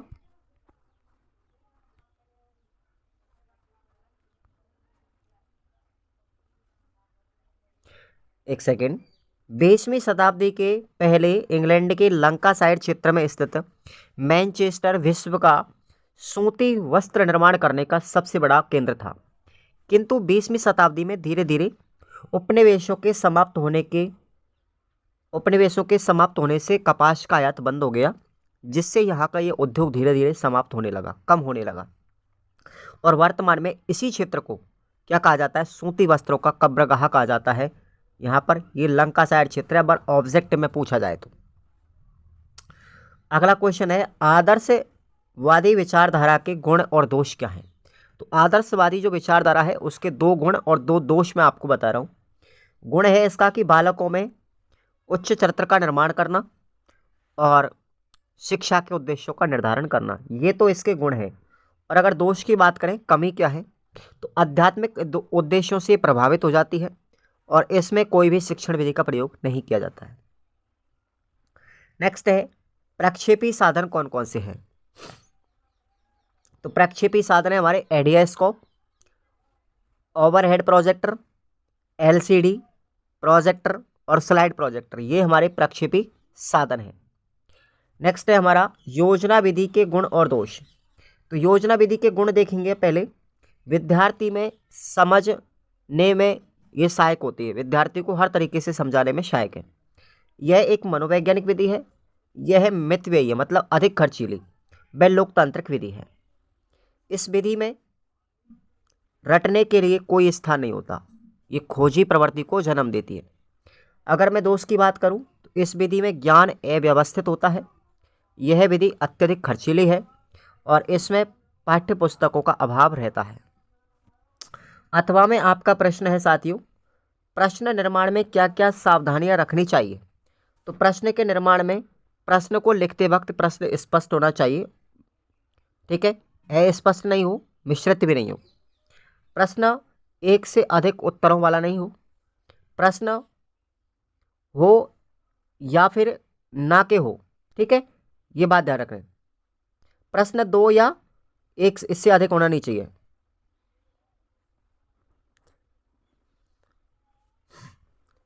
देखो भाई, प्रश्न हाँ या ना के नहीं होने चाहिए। जैसे हम यस और नो में आंसर देते हैं ना, तो प्रश्न हाँ या ना के नहीं होने चाहिए। प्रश्न अधूरा नहीं होना चाहिए।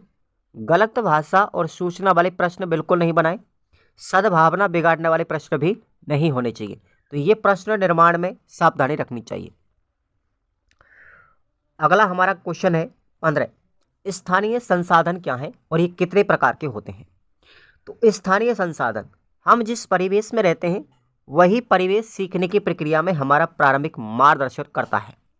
हमारे आसपास कई ऐसे स्थान, संसाधन व स्रोत हैं जो हमें विभिन्न क्षेत्रों और विषयों की जानकारी प्रदान करते हैं। स्थानीय संसाधन मुख्य रूप से 3 प्रकार के होते हैं। पहला है हमारा भौगोलिक तथ्य या किसी घटना के आधार पर संसाधन, जैसे पहाड़ियाँ, फैक्ट्री, अजायब घर, ये सब क्या है, भौतिक तथ्य पर आधारित। उसके बाद सामाजिक संस्थाएं भी होती है, जिसमें परिवार, न्यायालय, संघ, क्लब, समुदाय आदि। और संस्कृति के आधार पर बात करें तो रीति रिवाज, परंपराएं, दृष्टिकोण, नियम आदि, ये सब आते हैं संस्कृति पर आधारित संसाधनों में। नेक्स्ट है हमारा अथवा में क्वेश्चन, स्थानीय संसाधनों का महत्व क्या है और उनकी उपयोगिता क्या है। तो ये प्रश्न आपको यूनिट नंबर 3 में मिलेगा साथियों, जरूर पढ़ के जाएंगे आप लोग। 16 नंबर क्वेश्चन है, पुरातात्विक स्रोत क्या है, इनकी क्या उपयोगिता है। पुरातात्विक जो साक्ष्य है या स्रोत हैं वो सबूत होते हैं जिनके अंतर्गत पुरानी बसावटों को खोद करके उसके अंदर से पुराने वर्षों की मूर्तियां, जैसे खिलौने, मृदभांड, मिट्टी के बर्तन, स्नानागार, भवन निर्माण, पत्थर के औजार, ताम्रपत्र, शिलालेख आदि निकाले जाते हैं। खुदाई से प्राप्त साक्ष्यों के आधार पर उस काल की घटनाओं के बारे में हमें जानकारी मिलती है, जैसे प्राचीन समय में लोग कैसे रहते थे, उनका जीवन यापन कैसा था। ऐसी बहुत सारी जानकारियों का पता लगता है, किनके द्वारा, पुरातात्विक स्रोतों के द्वारा। अथवा में हमारा क्वेश्चन है, सामाजिक संरचना के भारतीय दृष्टिकोण की व्याख्या कीजिएगा। तो ये प्रश्न यूनिट नंबर 2 का है, जरूर आप लोग पढ़ के जाएंगे। नेक्स्ट क्वेश्चन है नंबर 17, रुको और जाओ निश्चयवाद। साथियों, इसको रुको और जाओ निश्चयवाद भी कहेंगे, इसी का दूसरा नाम है नवनिश्चयवाद।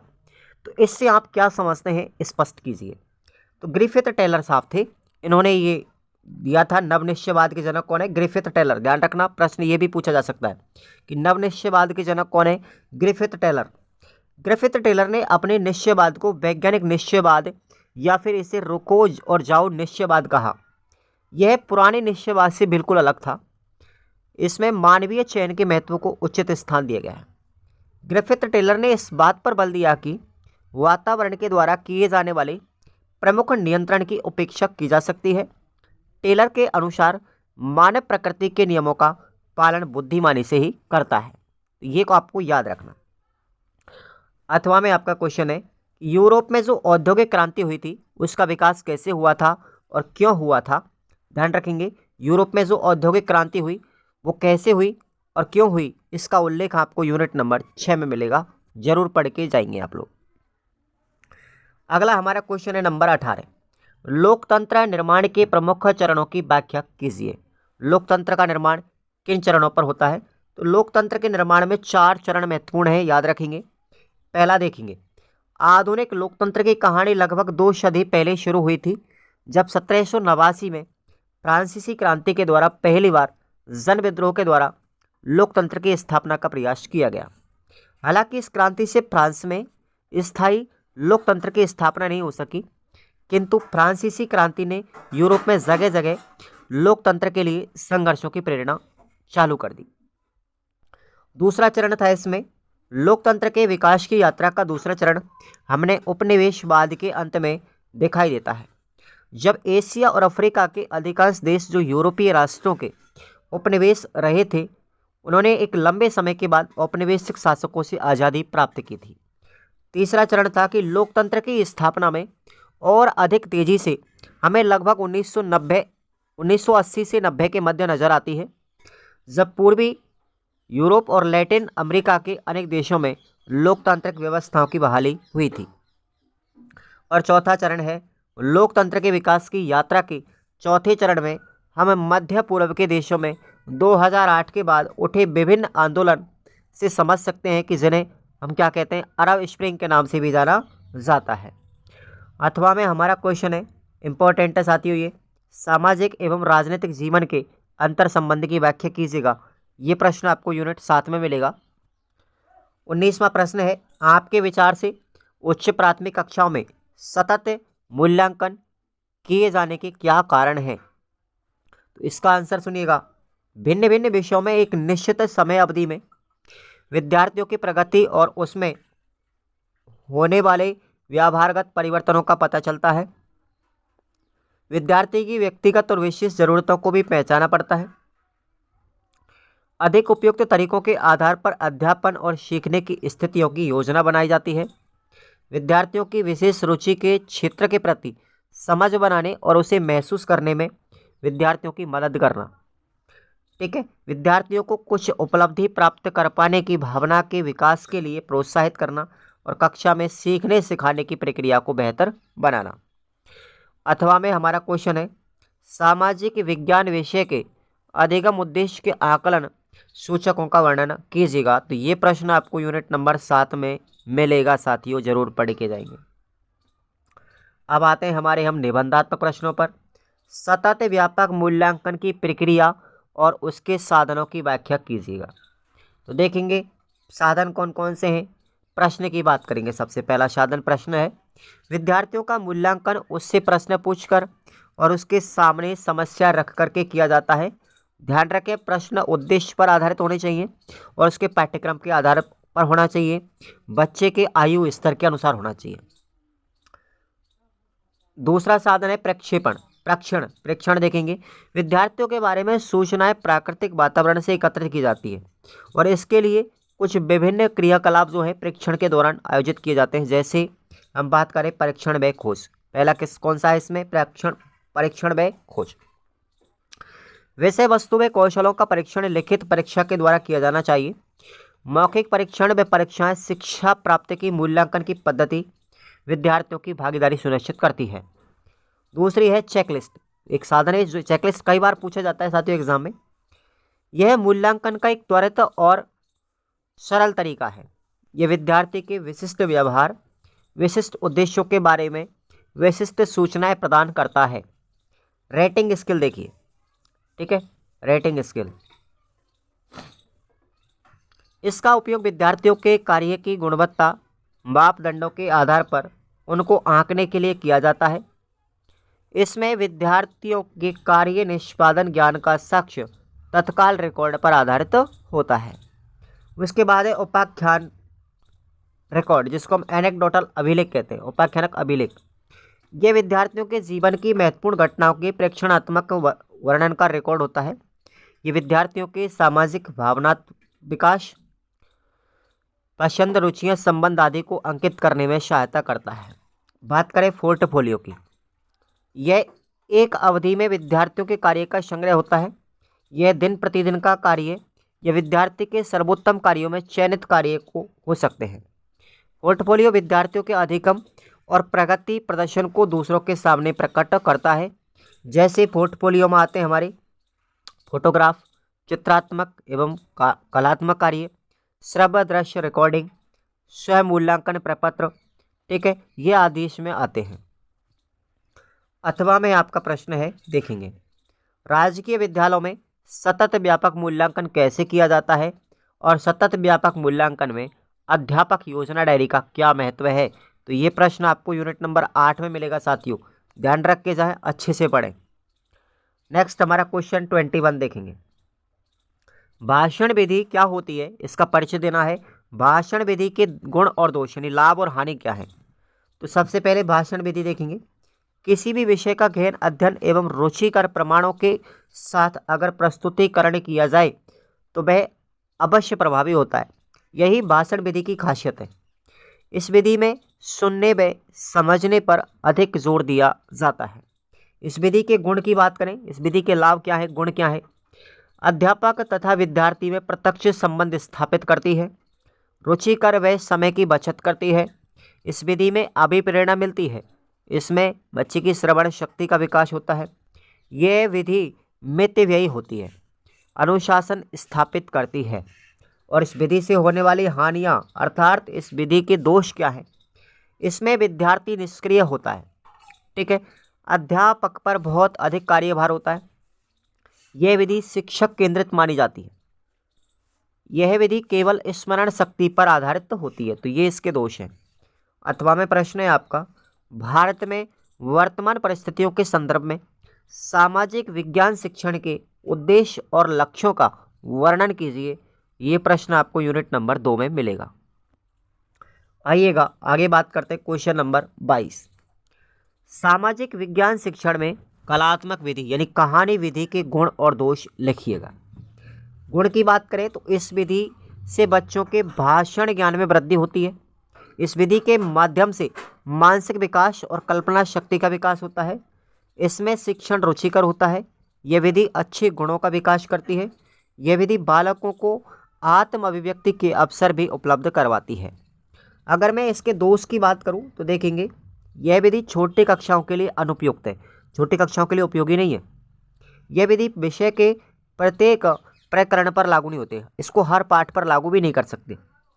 इस विधि में अध्यापक पर अधिक बल दिया जाता है, अध्यापक केंद्रित विधि है ये। इस विधि के लिए अध्यापकों की आवश्यकता पड़ती है जो आसानी से उपलब्ध भी नहीं हो पाते हैं। अथवा में आपका प्रश्न है, स्वतंत्र भारत में सामाजिक विज्ञान का क्या महत्व है, विस्तार से लिखिए। ये प्रश्न आपको यूनिट नंबर 2 में मिलेगा। आइएगा प्रश्न नंबर 23 देखेंगे। सामाजिक विज्ञान के संदर्भ में प्रोफेसर यशपाल समिति की सिफारिशें क्या थी, उनका उल्लेख करते हैं।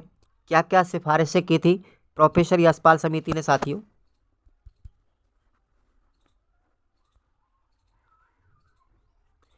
आइएगा, पहली इसकी सिफारिश थी कि सहयोग आधारित शिक्षा प्रणाली को बढ़ावा इसने दिया था। इसके लिए इन्होंने सामूहिक गतिविधि और सामूहिक उपलब्धियों को प्रोत्साहन किया।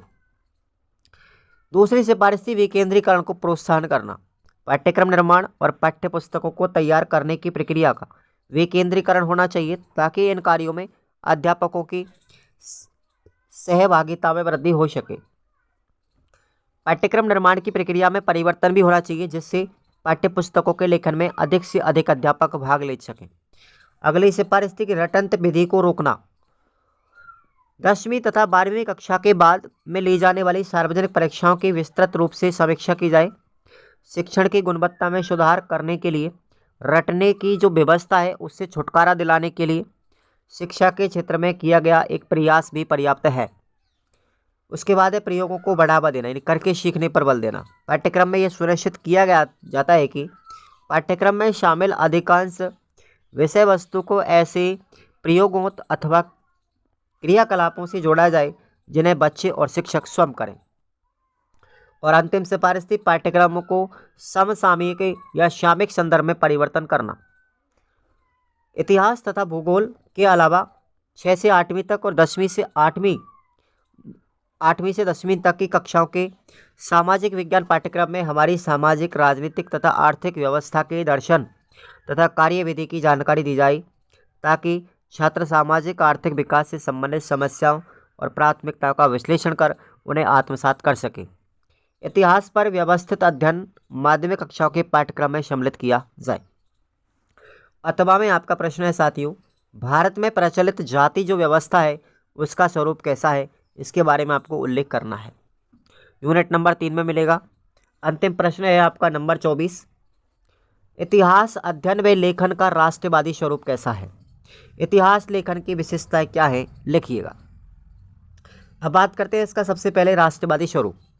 इतिहास अध्ययन व लेखन के क्षेत्र में इतिहासकार के एक वर्ग ने राष्ट्रीय भावनाओं को महत्व दिया व इतिहास की व्याख्याओं के माध्यम से भारत की श्रेष्ठता को स्थापित किया गया और यही राष्ट्रवादी स्वरूप कहलाया। अब इसकी विशेषताओं की बात करेंगे हम। देखिए, प्राचीन हिंदू संस्कृति का यूरोपीय आलोचनाओं के विरुद्ध समान उत्साह के साथ समर्थन किया गया। प्राचीन भारतीय संस्कृति की विशेषताओं को तर्कों के द्वारा सिद्ध करके उसके योगदान को बताया गया। प्राचीन अतीत को महिमा मंडित किया गया व भारतीय संस्कृति को पश्चिमी संस्कृति से श्रेष्ठ बताया। अहिंसा सैनिक शक्ति जैसे विरोधी तथ्यों को भी समान रूप से महिमा मंडित किया गया। स्मिथ व टॉर्न जैसे इतिहासकारों की तर्कसंगत आलोचना कर यह बताया गया कि भारतीय संस्कृति पर यूनानी प्रभाव बिल्कुल नहीं पड़ा। अपने पक्ष में मैक्स मुलर जैसे यूरोपियन प्राच्यवादियों के मत को प्रमाण रूप में भी प्रस्तुत किया गया। तो ये आपको याद रखना है।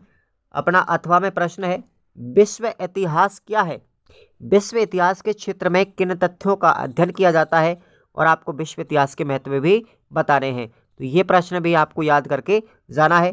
पहले ही बात करना है विश्व इतिहास क्या है, फिर विश्व इतिहास के क्षेत्र में किन किन तथ्यों का अध्ययन किया जाता है, ये वाला, और उसके बाद में विश्व इतिहास के महत्व। ये 3 पॉइंट आपको निबंधात्मक प्रश्न है, इस वजह से याद करना पड़ेगा।